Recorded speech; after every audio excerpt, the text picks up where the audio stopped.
Kings, we have specialist Ashley Kipp talking about the effects of race on food quality, and specifically in the African American community. Some say that fast food chains disproportionately target Black children. Wow. Wow, that's a really powerful fact. Can you elaborate on that a little bit? Well, residents in low-income neighborhoods have about 2.5 more times exposure than those in affluent neighborhoods. And therefore, this means that Blacks who live in low-income areas have more convenient access to fast food restaurants. Wow. Hey Ashley, could you give the viewers sort of a number of how many more restaurants Black neighborhoods may have? Yeah, sure. So Black neighborhoods predominantly have 6 more fast food restaurants than predominantly white. So essentially speaking, the link between fast food and Black and low-income areas may contribute to the understanding of the obesity epidemic in these areas. wow. So healthily speaking, these white neighborhoods have more access to superstores rather than the regular community grocery store and convenience stores than Blacks do. And I mean, It's really important because looking at the studies, it shows that these supermarkets have more heart-healthy foods than these neighboring grocery stores and convenience stores obtain. Hey Kings, we have Margaret Albert here today talking about fast food advertisements and its effect on America. Yes, Gabby. Did you know that in 2012, $116 million was spent on fruit and vegetable advertising, while $4.6 billion was spent on fast food advertising? I had no idea. That's insane. Can you elaborate on that a little bit more? Well, the advertisement used a number of tactics to lure you into their products. For instance, KFC's Finger Looking Good, Subway's Eat Fresh, Arby's Slicing Up Freshness, and Papa John's Better Ingredients, Better Pizza. These make you think about the taste and crave the product. So are there any other advertisement tactics that these big corporations use? Yeah, visual stimulation is definitely a big one, including the use of colors, surprisingly. And studies have shown that warm colors used in advertisement activate your hunger and grab your attention. Whoa, that's really interesting. Look at all these advertisements that use warm colors.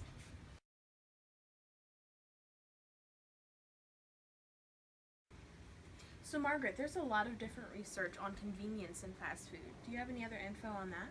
Yes, definitely. In fact, according to a 2006 Eating Patterns in America report, Americans value convenience over health. Fast food companies take advantage of this by conveniently packaging their items and advertising that they have a drive-thru.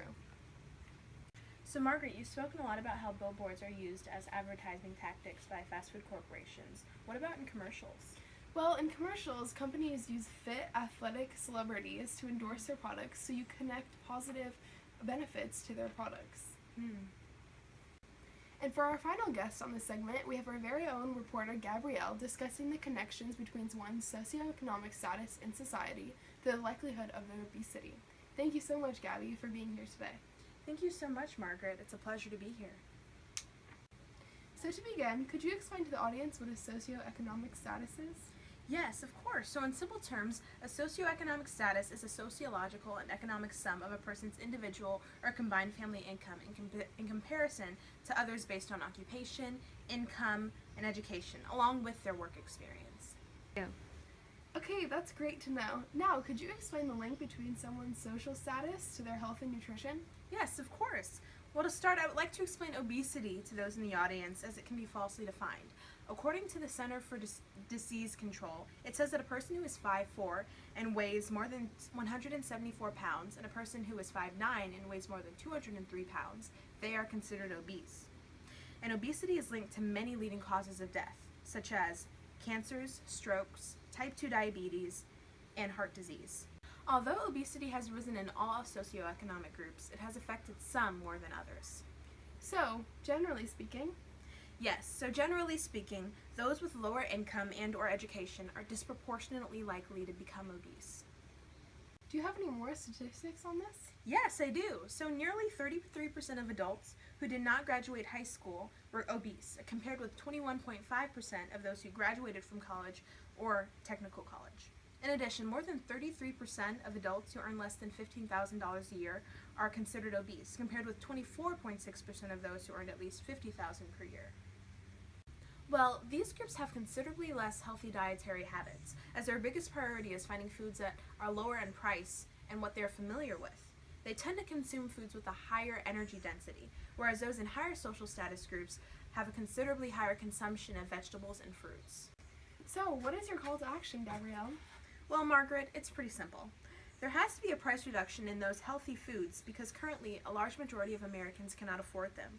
Until these foods are feasible for them to purchase, they will continue to purchase and consume foods that can get them by. Very insightful, Gabrielle. Thank you so much for being here with us today. Oh, Margaret, the pleasure's all mine. Hey, Kings, we have Jennifer Morales here today talking about the pricing of foods.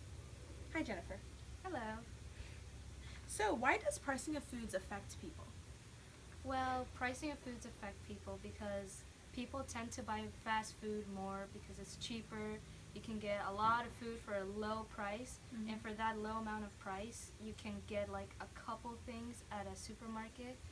And so organic fruits and vegetables and good meat is really expensive, and that's why people tend to buy fast food.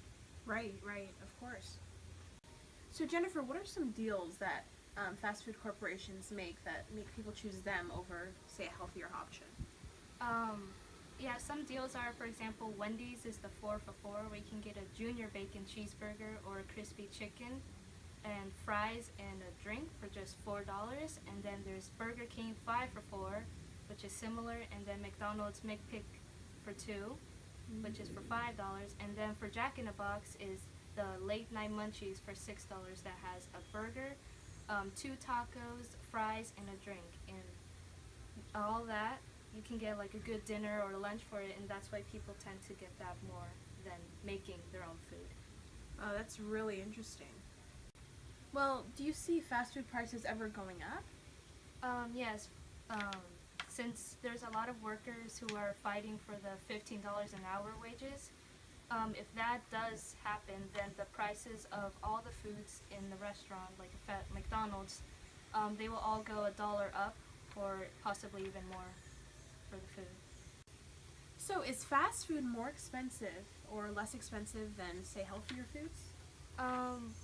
Statistics say that it's not, because you spend more, if on a fast food diet, you spend more like towards $10,000 a year for fast food, and then for healthy food, it's almost half of that. It's about $5,000 to have a more healthier diet, and that's what not a lot of people know, that a healthier diet, getting a whole bunch of good fruit and vegetables, is better than buying a fast food restaurant. So what's the price difference? The average daily cost for a healthy diet is about $7.43 per day, and for fast food it's about like $15.30, and for dairy products for a healthier diet is 11 cents less expensive, and then for like meat it's about 20 cents less, and for fruits it's 8 cents, vegetables is about 11 cents, and then for grains it's about 12 cents less expensive. So it's better to get a healthier diet than fast food products. So why do people choose fast food over, let's say, healthier foods if fast food is actually more expensive? Because it's more convenient for them. That's what people have said, that it's more convenient. Because if you get a burger, fries, and a drink, they're all already prepared for you, and you just have to give them money, and then you don't have to cook and spend a lot of time in the kitchen. And when it's hot weather, then you don't have to cook and having your home really hot, and then it's more easier than to just cook, especially if you have a bigger family. So it's more easier like that. So generally speaking, on the short term, it's cheaper to get fast food, but in the long term, it's more cost effective to spend that money on healthier foods. Yes, that's right. Thank you so much, Jennifer, for being with us here today. I'm sure our viewers got a lot of great information that they can implement on their daily lives. Yeah, thank you for having me. When thinking of American food in comparison to other nations, fast food, chain restaurants, and other low-quality foods commonly come to mind.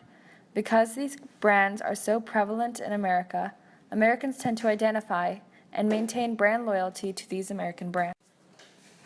The Food and Drug Administration, or FDA, regulates food in America. They are seen by the public to be an unbiased, trusted authority on nutritional facts. The food and beverage industry is a $7.6 trillion industry, and the FDA has the power that can cause the success or failure of many giant corporations to small businesses. As a result, these corporations try to influence the FDA through funding scientific studies and food lobbying. Food production throughout our nation is unevenly distributed on a geographic scale due to climate. Food consumption understandably follows population scales. Americans that end up living abroad similarly tend to bring their food quality values with them. For example, the manner of preparing and storing food safely, which can be quite different than their area of settlement.